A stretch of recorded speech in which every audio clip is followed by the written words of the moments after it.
bisa-bisa Anda menjadi presiden satu-satunya yang mungkin ini Anda tidak sekarang mulai bertobat, bisa dikecrek, ya.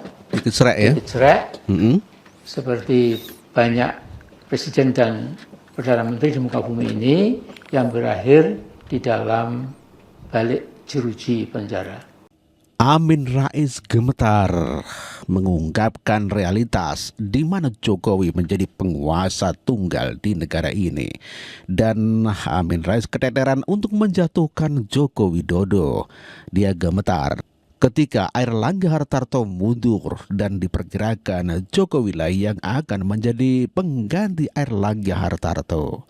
Suara Amin Rais begitu sangat gemetar dan ketakutan. Amat banget.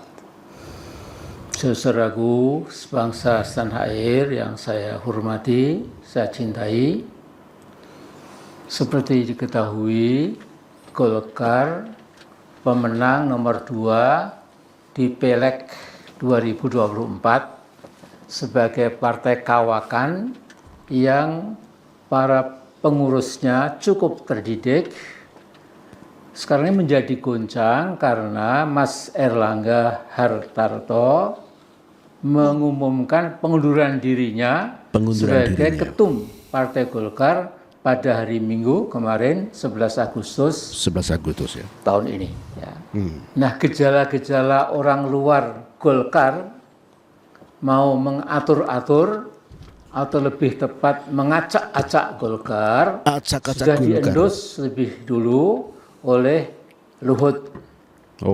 Jadi Pak Luhut 3 hari sebelumnya sudah menegaskan di kantor Kemenko Marves, saya kutip, ad verbatim, saya ingin menyampaikan kepada semua teman-teman, jangan pernah Golkar itu diatur-atur oleh orang luar. Biarlah Golkar itu menentukan jalannya sendiri. Nah, di kesempatan itu Luhut yang pernah jadi mentor politiknya Jokowi menegaskan jadwal Munas harus dijalankan, yang salah satu agendanya adalah memilih ketua umum. Artinya jangan ditekan-tekan oleh eksternal, biarkanlah mekanisme Golkar itu mencari pemimpin yang baru. Nah, Pak Abu Rizal Bakri ya, itu mengamini Luhut, Golkar jangan mau diatur orang luar. Nah, pertanyaannya, siapa orang luar itu? Ya, saya yakin orang luar itu siapa lagi? Kalau bukan tokoh yang tidak pernah mau berhenti cawe-cawe, tetap saja mencampuri urusan politik Indonesia. Jadi dia itu tidak pandai bersyukur atas karunia Allah SWT. Dan dari pengusaha kayu sukses, lantas jadi wali kota Solo, jadi gubernur DKI, belum selesai jadi presiden, 2 periode lagi, masih belum puas juga. Jadi apa yang kamu cari, Jokowi? Apa yang kamu cari? Ini memang aneh sekali. Ya. Jokowi sudah menekuk Mahkamah Konstitusi, Mahkamah Agung, menaklukkan DPR, dan mendikte lembaga-lembaga tinggi negara, dan dengan gayanya kemelindi, ya, bahkan kemeruntu kata orang Jogja, ya, mau menerapkan sistem dinasti dan nepotisme kampungan di Republik Indonesia, sehingga Joko yang satu ini akhirnya menjadi musuh sebagian besar anak bangsa. Nah, dari beberapa tokoh Golkar kita diberitahu bahwa untuk menjadi pengurus Golkar itu ada aturan-aturannya dalam ADART. Kata Pak Ical, 7 bulan lalu di Nusa Dua Bali, saya quote, kalau jadi ketum itu ada aturannya, harus kaderisasi selama 5 tahun. Iya dong, namanya juga organisasi. Ya. Persisnya itu dikatakan Pak Ical pada 16 Februari tahun ini, sudah agak lama. Tetapi kemungkinan besar Jokowi berpendapat lain. Uang undang-undang dasar saja saya labrak saudara adik, saya tukangi untuk kepentingan saya sekeluarga, apalagi cuma ADART Golkar, terlalu sepele, itu mungkin kata Jokowi. Dan that is the problem. Ya. Kegiatan-kegiatan Jokowi yang tinggal 60-an hari lebih sedikit ya akan lengser sebagai presiden. Saya lihat masih saja mengatur-atur pilkada di berbagai provinsi lewat sisa-sisa kewibawaannya, kekuasaannya. Jokowi masih terus beraksi. Nah, aksi terakhirnya adalah menyelenggarakan sidang kabinet per 12 Agustus di IKN di Istana Negara. Lantas hari-hari berikutnya di Istana Garuda yang sampai sekarang belum pernah dipertontonkan ke publik. M. Kodari juga mengatakan Airlangga Hartarto bisa menjadi ketum Golkar adalah karena ya lirikan Pak Joko Widodo. Jadi kalau sekarang dia mulai melawan Pak Jokowi, maka ya disikatlah Pak Airlangga. Golkar kan sebetulnya minta petunjuk atau minta arahan dari Pak Jokowi. Dan jangan dilupakan bahwa calon terkuat pada waktu itu namanya Bambang Susatyo. Bukan Airlangga Hartarto. Airlangga Hartarto itu kalau maju sendiri nggak ada apa-apanya dibandingkan dengan kandidat yang lain. Nah, Airlangga Hartarto bisa jadi ketua umum karena lirikan matanya Pak Jokowi. Jadi ketika ditanya oleh pengurus Partai Golkar, Pak siapa Pak? Jadilah Airlangga Hartarto. Jadi Airlangga Hartarto jadi ketua umum itu bukan karena kekuatan dia. Justru karena kelemahan dia. Iya, karena dia paling lemah di antara yang lain. Itulah M. Kodari yang mengatakan bahwa peran Pak Jokowi sangat besar ketika Pak Airlangga menjadi ketum Partai Golkar. Sebesar-besar pohon kalau di tangan tukang kayu akan tumbang. Kodari menjelaskan itu ya. Melawan tukang kayu.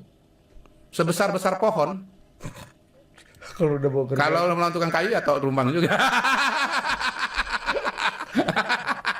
Pohon beringin, pohon jati, bisa gede banget tuh. Alot, tapi kalau udah ketemu tukang kayu, jadi perabot lu.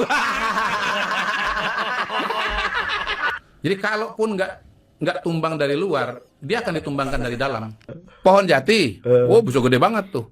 Alot, tapi kalau udah ketemu tukang kayu, jadi perabot lu.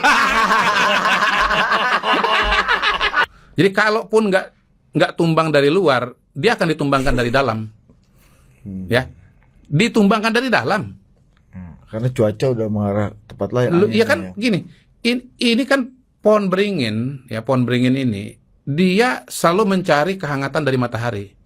Ya kan? Dia belok tumbuh ke kiri apa tumbuh ke kanan, itu dia tergantung posisi matahari ada di mana.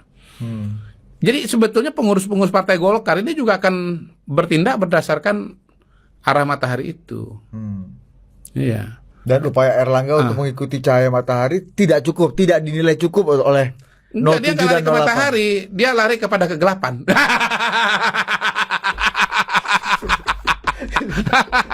Dia memilih kegelapan.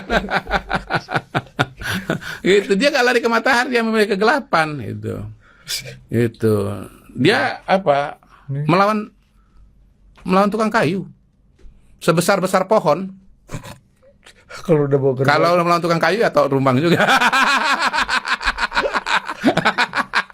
Pohon beringin, pohon jati, bisa gede banget tuh.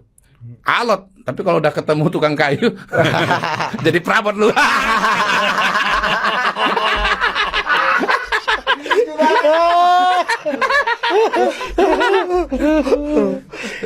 Lu siapa lu dulu? Wah, gua kayu jati, Pak. Gede apa kecil? Gede. Ya, lu kok bisa jadi gini? Ketemu tukang kayu. Di mana gedenya? Lu nggak kelihatan. Ya tadi, Pak, ketemu tukang kayu, Pak. Dia punya perkakas. Gue nggak berani gitu. Gue juga bakal lucu sih, tapi gue itu ya, ingat-ingat ya, segede-gede pohon kalah juga lawan tukang kayu. Ini beda lagi sama filosofi gue kemarin. Apa tuh? Semakin tinggi pohon, setinggi-tingginya pohon pasti dikencingin anjing. Kalau ini ketemu segede-gede pohon tumbang juga sama tukang kayu. Tumbang bukan dengan angin, bukan Iya. dengan apa. Bukan. Ya pasti adalah tumbang dengan Tukang tukang kayu. Kadang-kadang angin pun masih bisa dia lawan ya. Bisa, Pohon, masih bisa. Tapi kan kalau apa daya tukang kayu kalau apa namanya IKEA atau informanya nggak mengizinkan. Artinya next levelnya. Maksudnya tukang kayu kan harus jual di Informa atau IKEA nih bos, toko mebel bos. Presiden berikutnya toko mebelnya gitu loh. Enggak dipaksakan. Metafor lu maksa. Beda. Lalu bagaimana analisa Ali Furahman, merupakan pendiri Sibu.com? Kita dengarkan pernyataan Ali Furahman. Hartarto resmi mengundurkan diri dari Ketua Umum Partai Golkar. Kemarin Yusuf Hamka sebagai Dewan Penasehat Partai Golkar juga ikut mengundurkan diri dengan alasan karena dia tidak mau terlibat dalam pusaran atau pertarungan perebutan kekuasaan di Partai Golkar yang dalam kacamata dia itu sudah sangat-sangat mengerikan dan sudah sangat kasar sekali katanya. Dan kemudian dia tidak mau terlibat, lalu juga ada pihak-pihak luar yang menurut dia ingin mengambil alih kekuasaan di Partai Golkar, ingin menguasai Partai Golkar, sehingga cara-cara yang dilakukan itu sudah di luar batas kewajaran, sehingga alasan-alasan itu kemudian membuat dia merasa perlu untuk mundur dari pengurus Partai Golkar dan juga tidak ingin maju di Pilkada DKI Jakarta karena sebelumnya sempat ada keinginan untuk maju sebagai cagup di DKI Jakarta. Pernyataan dari Yusuf Hamka ini memang tidak disampaikan oleh Airlangga Hartarto karena Pak Erlangga itu hanya membacakan pidato yang memang sudah disusun gitu ya. Tidak gitu ada ya. tanya jawab dari wartawan. Dan kemudian kalau kita melihat dari narasi yang disampaikan oleh Yusuf Hamka ini soal ada kekuasaan, ada orang luar, pihak luar yang ingin mengendalikan, menguasai Partai Golkar, ini sebenarnya sejalan dengan pernyataan Luhut Binsar Panjaitan yang sebelum Airlangga mengundurkan diri, ini Pak Luhut sudah menyampaikan video dan disampaikan kepada semua kader-kader Golkar di daerah. Pada intinya Pak Luhut juga menyampaikan bahwa jangan mau Golkar ini dikendalikan oleh pihak luar. Pernyataan Pak Luhut ini hanya 2 hari sebelum Airlangga memutuskan untuk mengundurkan diri. Artinya Pak Luhut sempat ingin gitu ya agar Pak Airlangga ini nggak mundur. Pak Luhut sempat ingin agar tidak ada munaslup atau apapun namanya sebelum Desember 2024. Jadi segala upaya sudah dilakukan oleh pihak internal gitu ya, oleh elit-elit Partai Golkar untuk mempertahankan Airlangga Hartarto agar tidak mundur, tapi pada akhirnya Pak Airlangga tetap harus mundur. Dan kemudian dengan alasan yang sampai sekarang itu masih membingungkan karena apa alasannya gitu ya. Nggak ada alasan, sehingga narasi orang luar, ada pihak luar yang ingin mengambil alih Partai Golkar yang disampaikan oleh Yusuf Hamka, disampaikan oleh Luhut Binsar Panjaitan, ini juga ternyata disampaikan oleh Yusuf Kala. Jadi Pak JK itu bilang bahwa jangan sampai Partai Golkar ini kalah dengan tekanan pihak-pihak luar. Munas itu harus dilaksanakan bulan Desember. Tidak boleh dipercepat seperti wacana, seperti pemberitaan yang selama beberapa hari terakhir ini atau selama beberapa hari ke depan ini mungkin akan terus digaungkan. Karena kemarin di hampir semua media itu kan ada informan gitu ya yang mengatakan bahwa akan diadakan munaslup gitu ya, dipercepat 24 Agustus. Ini juga sudah dibantah oleh Pak JK dan kemudian Pak Luhut Binsar Panjaitan. Karena yang namanya Munas Golkar yang sudah disepakati di bulan Desember itu menyangkut soal marwah partai. Sehingga kalau kemudian dipercepat sampai kemudian 24 Agustus harus segera dilakukan munaslup, ini meremehkan kekuatan Partai Golkar, atau Golkar itu bisa diintervensi oleh pihak-pihak luar. Sehingga ini harus sama-sama dilawan gitu, karena tidak boleh Golkar itu katanya kalah oleh tekanan-tekanan pihak luar. Dan dari Pak JK sendiri secara terus terang dia mengatakan bahwa kalau dari pihak internal bisa dipastikan tidak ada sama sekali tekanan kepada Airlangga Hartarto. Karena Airlangga ini sukses gitu. Dia menaikkan suara partai di Pileg, dia kemudian mengantarkan capres-cawapresnya menang di Pilpres gitu ya. Jadi secara prestasi Pak Airlangga ini bagus gitu. Dia berhasil Itulah pendapat Alifur Rahman yang mengatakan bahwa Pak Luhut dan Pak JK serta Bakri melawan intervensi istana. Jadi yang dianggap pihak istana adalah Presiden Joko Widodo. Ternyata hebat juga ya Pak Jokowi ya, bisa mengintervensi Partai Golkar ya, setelah membuat PDIP tergoncang, terkapar. Dan sekarang bisa menguasai Partai Golkar. Mantap, luar biasa ini Pak Joko Widodo ya kalau begitu ya.